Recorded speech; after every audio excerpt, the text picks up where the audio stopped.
La información dentro del proceso de consentimiento debe ser proporcionada por el especialista de neurocirugía. La nota de nuevo aclarando que no se trata de un trabajo de tipo institucional, sino que obedece a la perspectiva personal y profesional de los autores. ¿Cuáles son los riesgos de la hemorragia intracerebral en términos de mortalidad y secuelas? ¿Es posible hacer un pronóstico en un caso concreto? Es importante este reporte en donde se analizan los datos globales de mortalidad y la dependencia funcional dependiendo del paso del tiempo.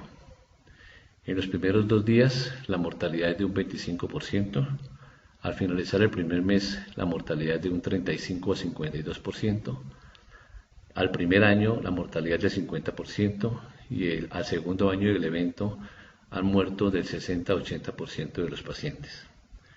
En cuanto a la dependencia funcional, en la literatura encontramos solamente el dato correspondiente al mes sexto de haber ocurrido el evento, en donde un 80% de los pacientes tienen dependencia funcional.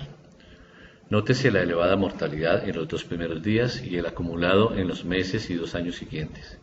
Igualmente la cifra elevada de secuelas observadas transcurridos 6 meses del episodio. De los pacientes que sobreviven a los 6 meses, solo un 20%, es decir, 1 de cada 5, tiene independencia funcional. Esto implica sufrimiento personal y familiar continuado, necesidad y costos de rehabilitación y manejo interdisciplinar en el esquema de cuidado paliativo.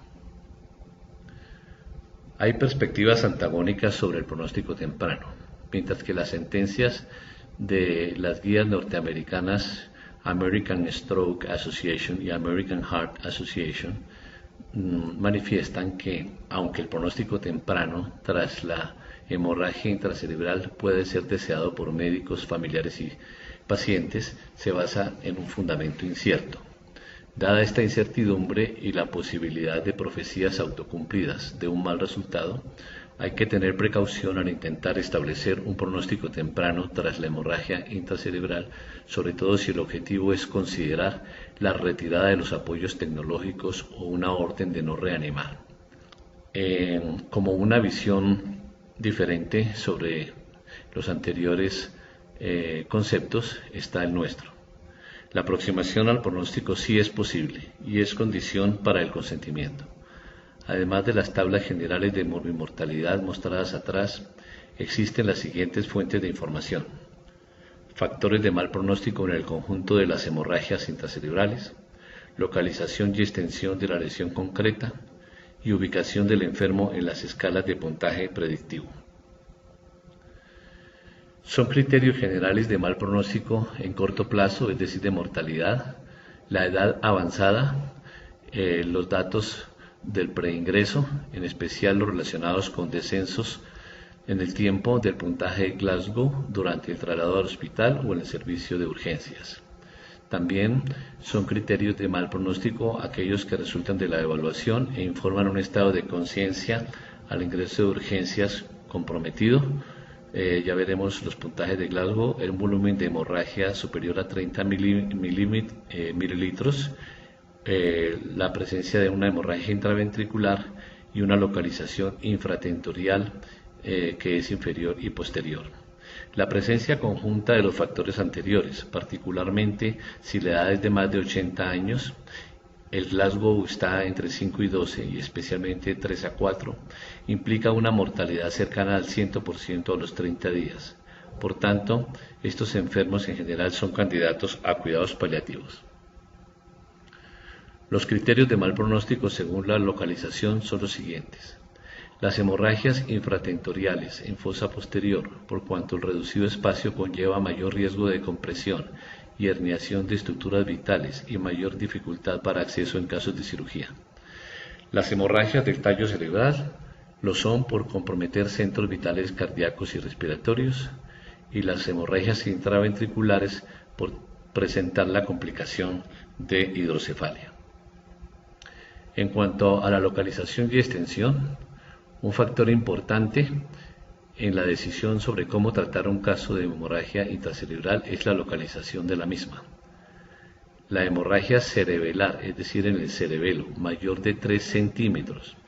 Las que comprometen el tallo cerebral y las que acompañan de hidrocefalia responden mejor al manejo quirúrgico que al médico.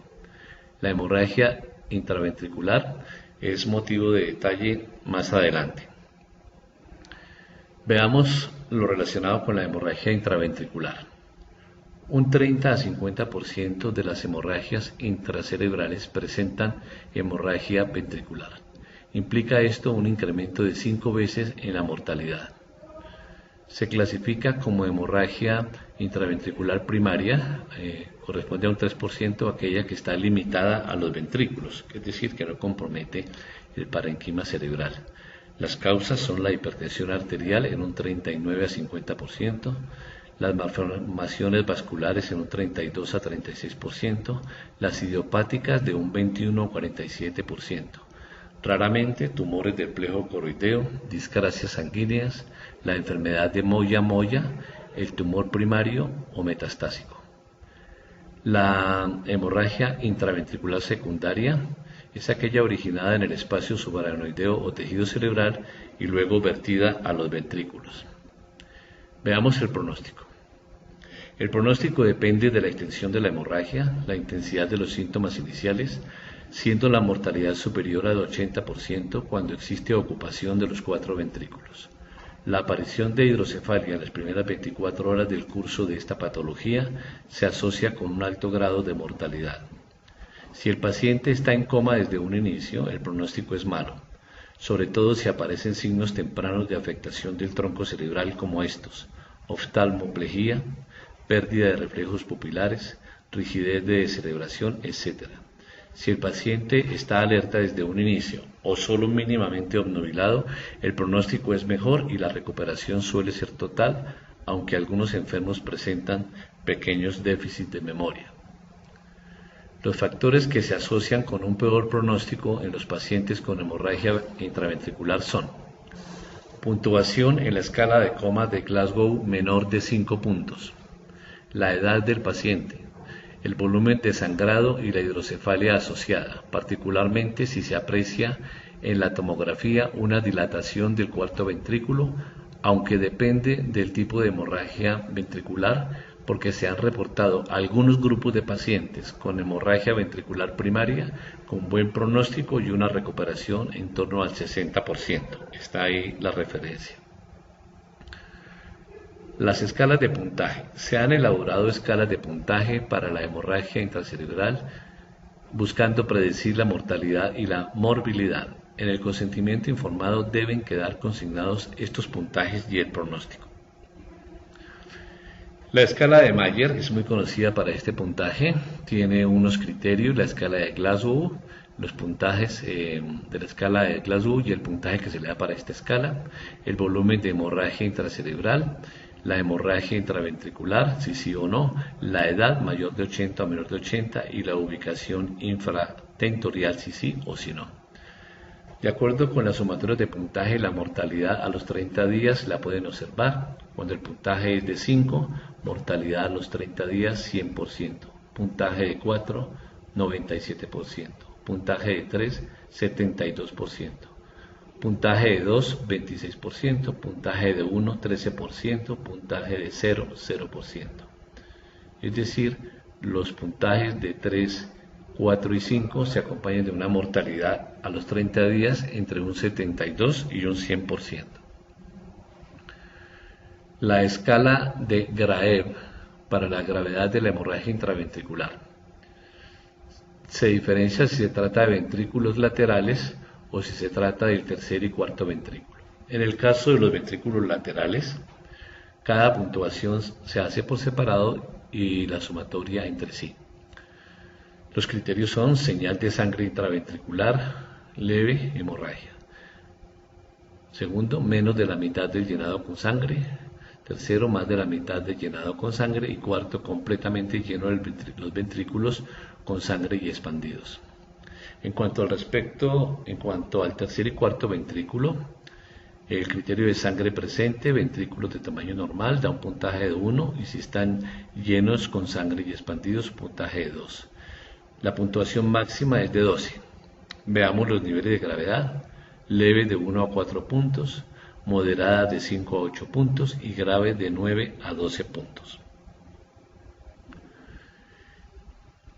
Respecto a las secuelas e incapacidades eventuales, para el pronóstico sobre la evolución a futuro del daño neurológico es importante considerar los siguientes elementos: la causa, el edema, la localización y extensión del daño y la presencia de síndromes específicos por localización cerebral. En cuanto a la causa, las hemorragias tienen mejor pronóstico de recuperación que los tumores o enfermedades neurodegenerativas. El edema, al ceder, se presenta algún grado de mejoría. En cuanto a la localización y extensión del daño, los lóbulos cerebrales, el cerebelo y el tallo tienen funciones conocidas. De su conocimiento puede anticiparse el tipo de secuelas si el daño llegase a ser irreversible. El lector interesado debe consultar este tema relacionado con síndromes específicos por localización cerebral que trataremos por separado dentro del proyecto. En un caso clínico concreto, ¿puede hacerse un pronóstico sobre las secuelas? Se trata de intentar una respuesta a la pregunta siempre frecuente e inquietante: ¿cómo quedará? Pueden hacerse las siguientes consideraciones. Primera, en los primeros días o semanas subsiguientes puede haber mayor claridad sobre las consecuencias. Es de esperar alguna mejoría al ceder la inflamación asociada o por la rehabilitación. No hay precisión sobre el momento en que se pueda decir que el daño residual ya será definitivo. Para cada tipo de lesión se requiere un concepto especializado. Segunda, puede hacerse una aproximación al pronóstico atendiendo a la localización y extensión del daño. Los lóbulos cerebrales, el cerebelo y el tallo tienen funciones conocidas. De su conocimiento puede anticiparse el tipo de secuelas si el daño llegase a ser irreversible. El lector interesado debe consultar el tema por separado relacionado con los síndromes específicos por localización en el daño cerebral.